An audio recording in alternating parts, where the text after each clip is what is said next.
संगति का असर। एक बार एक राजा शिकार के उद्देश्य से अपने काफिले के साथ किसी जंगल से गुजर रहा था। दूर दूर तक शिकार नजर नहीं आ रहा था। वे धीरे धीरे घनघोर जंगल में प्रवेश करते गए। अभी कुछ ही दूर गए थे कि उन्हें कुछ डाकुओं के छिपने की जगह दिखाई दी। जैसे ही वे उसके पास पहुंचे कि पास के पेड़ पर बैठा तोता बोल पड़ा, पकड़ो पकड़ो, एक राजा आ रहा है, इसके पास बहुत सारा सामान है, लूटो लूटो, जल्दी आओ जल्दी आओ।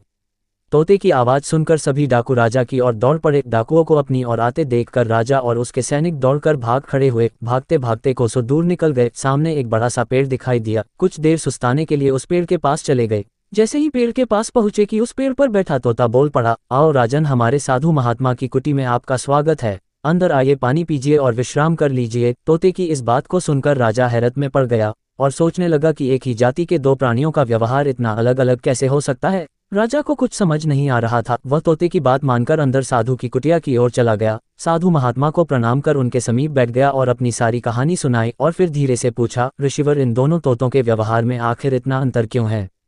साधु महात्मा धैर्य से सारी बातें सुनी और बोले, ये कुछ नहीं राजन, बस संगति का असर है। डाकुओं के साथ रहकर तोता भी डाकुओं की तरह व्यवहार करने लगा है और उनकी ही भाषा बोलने लगा है। अर्थात जो जिस वातावरण में रहता है वह वैसा ही बन जाता है। कहने का तात्पर्य यह है कि मूर्ख भी विद्वानों के साथ रहकर विद्वान बन जाता है, और अगर विद्वान भी मूर्खों के संगत में रहता है तो उसके अंदर भी मूर्खता आ जाती है। इसलिए हमें संगति सोच समझकर करनी चाहिए। कैसी लगी वीडियो कमेंट बॉक्स में कमेंट करें। लाइक, सब्सक्राइब और शेयर करके लाखों करोड़ों लोगों का उत्साह बढ़ाइए। बेल आइकॉन प्रेस करें। आपके अपने motivational speaker mister Amit Kumar गोला। दिल की गहराइयों से प्यार भरा बहुत बहुत धन्यवाद।